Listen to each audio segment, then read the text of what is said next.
राधे। स्वागत है आप सभी का मेरे चैनल में। आशा करती हूँ आप सभी स्वस्थ होंगे। तो कल हमने अयोध्या कांड का 49वां सर्ग पूरा किया। आज हम 50वां सर्ग प्रारंभ करने जा रहे हैं। वीडियो के अंत तक बने रहिए। तो श्रवण कीजिए आज का सर्ग। विशालान कोशलान रम्यान यात्वा लक्ष्मण पूर्वज अयोध्यान मुन्मुखोह धीमान प्रांजलिर्वाक्यहं ब्रवीतः। इस प्रकार विशाल और रमणीय कौशल देश की सीमा को पार करके लक्ष्मण के बड़े भाई बुद्धिमान श्री रामचंद्र जी ने अयोध्या की ओर अपना मुख किया और हाथ जोड़कर कहा, कुकुत्सह वंशी राजाओं से परिपालित पूरी शिरोमणि अयोध्या, मैं तुमसे तथा जो जो देवता तुम्हारी रक्षा करते हैं और तुम्हारे भीतर निवास करते हैं उनसे भी वन में जाने की आज्ञा चाहता हूँ। वनवास की अवधि पूरी करके महाराज के ऋण से उऋण हो मैं पुनः लौटकर तुम्हारा दर्शन करूंगा और अपने माता पिता से भी मिलूंगा। इसके बाद सुंदर एवं अरुण नेत्र वाले श्री राम ने दाहिनी भुजा उठाकर नेत्रों से आंसू बहाते हुए दुखी होकर जनपद के लोगों से कहा, आपने मुझ पर बड़ी कृपा की और यथोचित दया दिखाई है। मेरे लिए आप लोगों ने बहुत देर तक कष्ट सहन किया। इस तरह आपका देर तक दुख में पड़े रहना अच्छा नहीं है। इसीलिए अब आप लोग अपना अपना कार्य करने के लिए जाइए।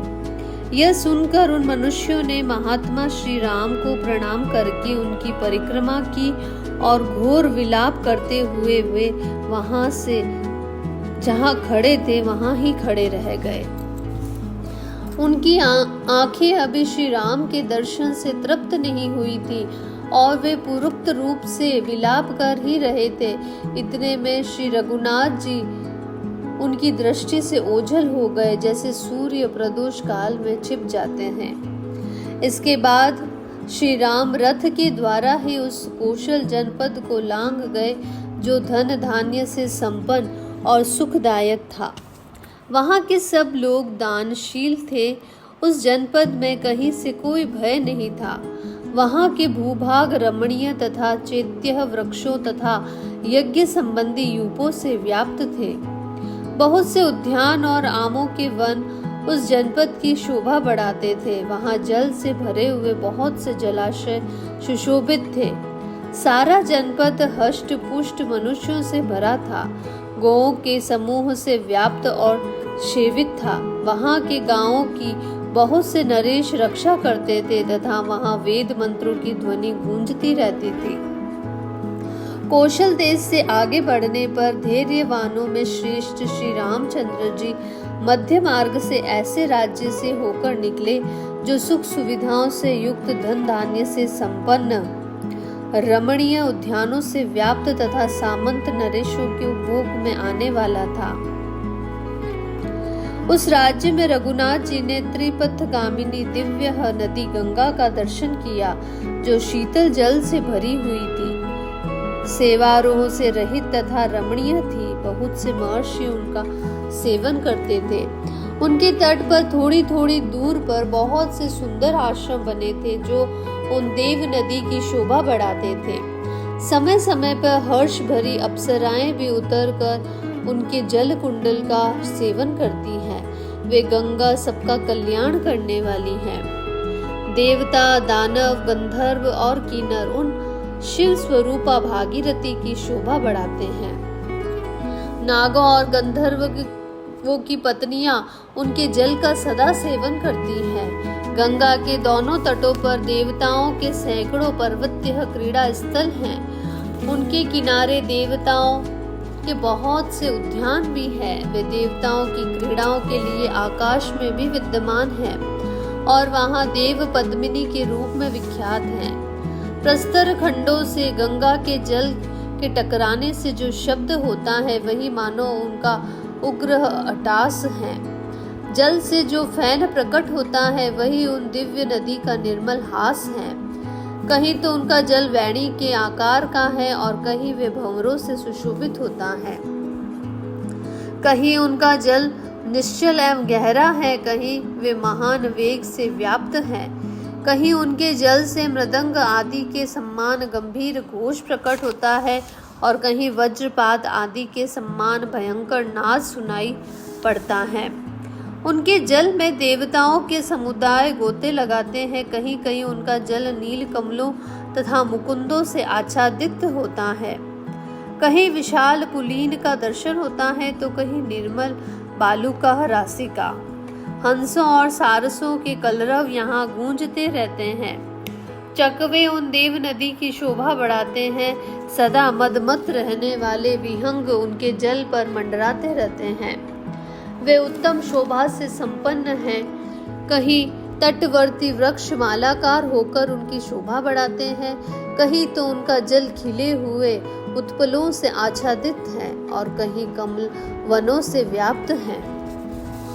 कहीं कुमुद समूह तथा कहीं कलिकाएं उन्हें सुशोभित करती हैं। कहीं नाना प्रकार के पुष्पों के परागों से व्याप्त होकर वे मदमंत नारी के सम्मान प्रतीत होते हैं।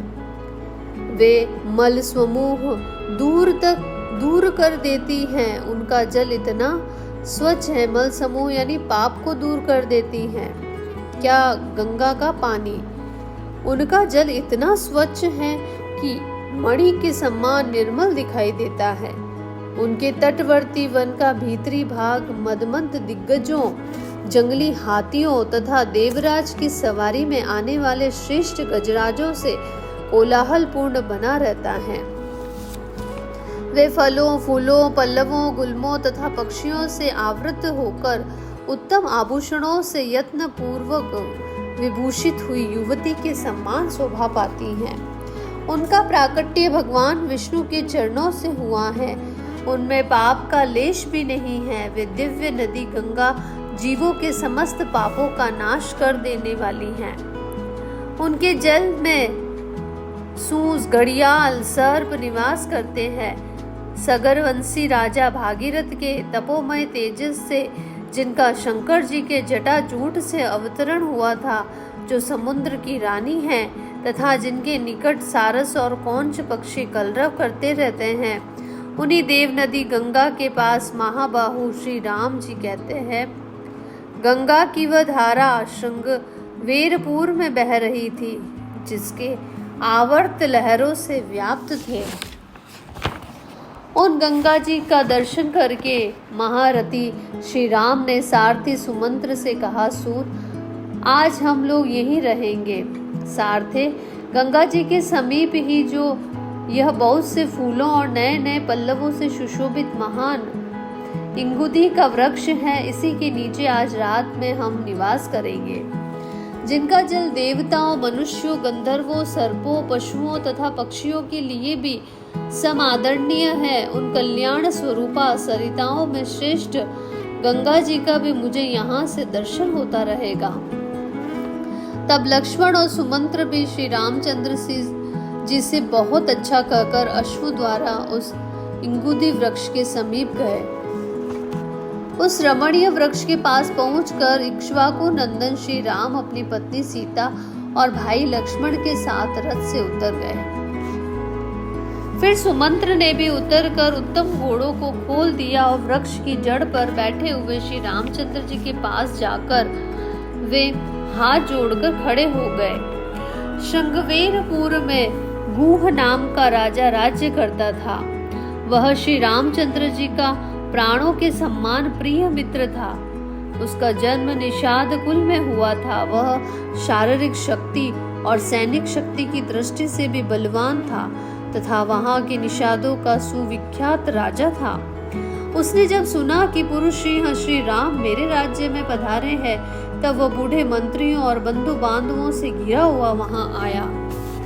निषाद राज को दूर से आया हुआ देखकर श्री रामचंद्र जी लक्ष्मण के साथ में आगे बढ़कर उससे मिलने के लिए गए। श्री रामचंद्र जी को वल्कल आदि धारण किए हुए देखकर गुह को बड़ा दुख हुआ। उसने श्री रघुनाथ जी को हृदय से लगाकर कहा, श्री राम, आपके लिए जैसे अयोध्या का राज्य है उसी प्रकार यह राज्य भी है।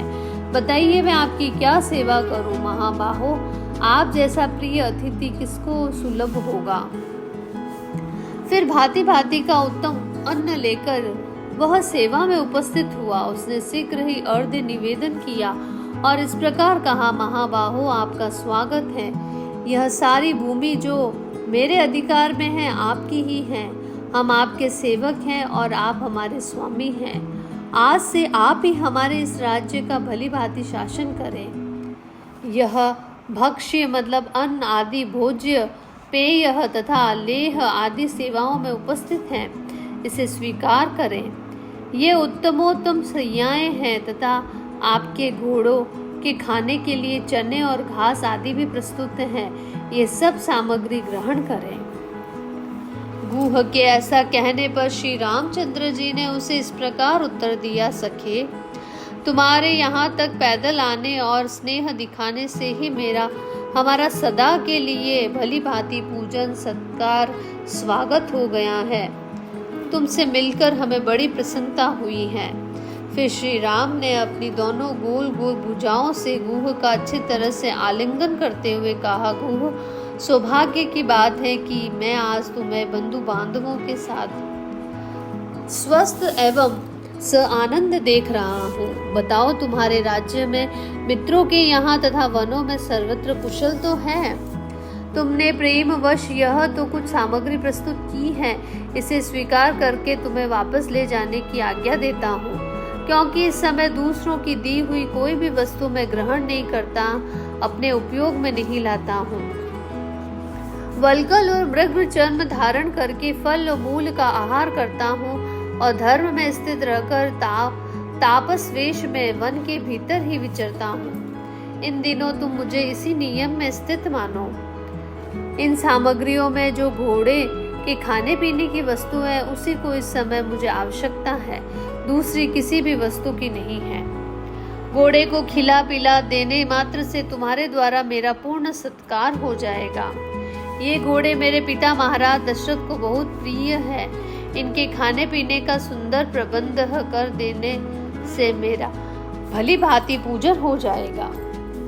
तब गुह ने अपने सेवकों को उसी समय यह आज्ञा दी कि तुम घोड़ों के खाने पीने के लिए आवश्यक वस्तुएं शीघ्र लाकर दो। तत्पश्चात वल्कल का उत्तरीय वस्त्र धारण करने वाले श्री राम ने सायंकाल की संध्या उपासना करके भोजन के नाम पर स्वयं लक्ष्मण का लाया हुआ केवल जल मात्र पी लिया। फिर पत्नी सहित श्री राम भूमि पर ही तृण की सैया बिछा कर सोए। उस समय लक्ष्मण उनके दोनों चरणों को धो और पहुंचकर वहां से कुछ दूर पर हट आए और एक वृक्ष का सहारा लेकर बैठ गए। गुह भी सावधानी के साथ धनुष धारण करके सुमंत्र के साथ बैठकर सुमित्रा कुमार लक्ष्मण से बातचीत करता हुआ श्री राम की रक्षा के लिए रात भर जागता रहा। इस प्रकार सोए हुए यशस्वी मनस्वी दशरथ नंदन महात्मा श्री राम की, जिन्होंने कभी दुख नहीं देखा था तथा जो सुख भोगने के ही योग्य थे, वह रात उस समय नींद न आने के कारण बहुत देर के बाद व्यथित सी हुई। इस प्रकार से आदि काव्य अयोध्या कांड में 50वां सर्ग जो है वो पूरा होता है।